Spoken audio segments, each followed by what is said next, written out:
Hello दोस्तों, आज के वीडियो में हम लोग नवीन अंकगणित का लाभ और हानि का क्वेश्चन नंबर 11 से लेकर के 15 तक का क्वेश्चन को हल करेंगे। तो यहाँ पर क्वेश्चन हमारा 11 है, पहले इसको हम लोग हल करते हैं। क्या कह रहा है यहाँ पर?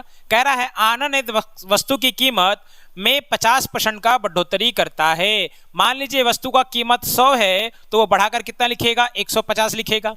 उसके बाद वह 20% की छूट के साथ बालाजी को बेच देता है। तो 150 का 20% कितना होगा? 30 होगा। तो यहाँ पर हम लोग क्या करेंगे? 30 माइनस कर देंगे तो कितना हो जाएगा? प्राइस 120 हो जाएगा। ये 120% में बालाजी को बेच देता है और बालाजी जो है वो 20 रुपये अधिक में इसको क्या करता है? सेल कर देता है। मतलब आनंद से बालाजी ने जितने में खरीदा उसमें 20 रुपया और बढ़ा करके वो किसी तीसरे व्यक्ति से बेच दिया। तो उसको मूल क्रय मूल्य, जो मूल क्रय मूल्य है वस्तु का मूल क्रय मूल्य जो है उससे 30% वो क्या होता है? ज्यादा होता है। यानी कितना हो जाता है? 130 हो जाता है। तो बालाजी ने 120 में 20 जोड़ा था जो कितना हो गया? 130 हो गया।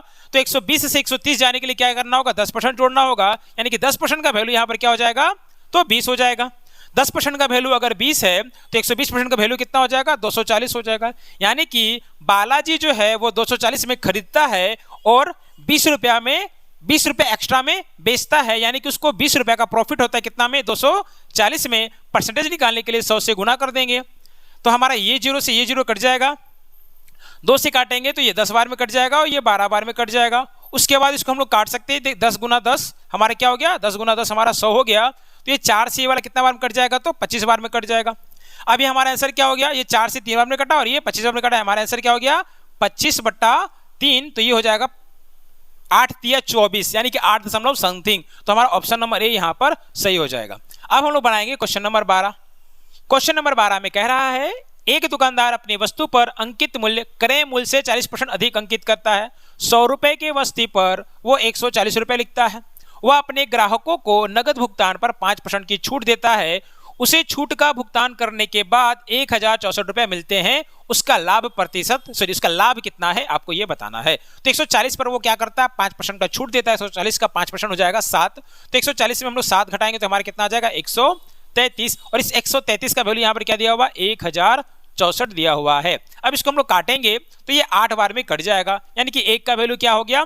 8 हो गया। इसको प्रॉफिट कितना हो रहा है? 100 रुपए के सामान को वो कितना बेच रहा है? 133 में बेच रहा है। यानी प्रॉफिट 33 का है। तो 33 को गुना कर देना होगा 8 से। तो 8 तिया 24 का 4 बचा 2, 8 तिया 24 और 2 26, यानी कि 264 हो जाएगा जो हमारा ऑप्शन नंबर ए में दिया हुआ है।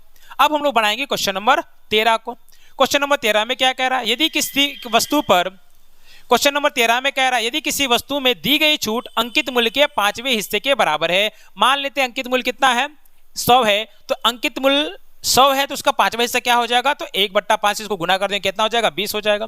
तो 100 रुपए के सामान पर वो कितना छूट देता है? 20 रुपए देता है। और हानि छूट की आधी है तो हानि का प्रतिशत बताइए। अब आपको यहां पर यह बताना है कि जो हानि हो रहा है वो क्या है? छूट का आधा है।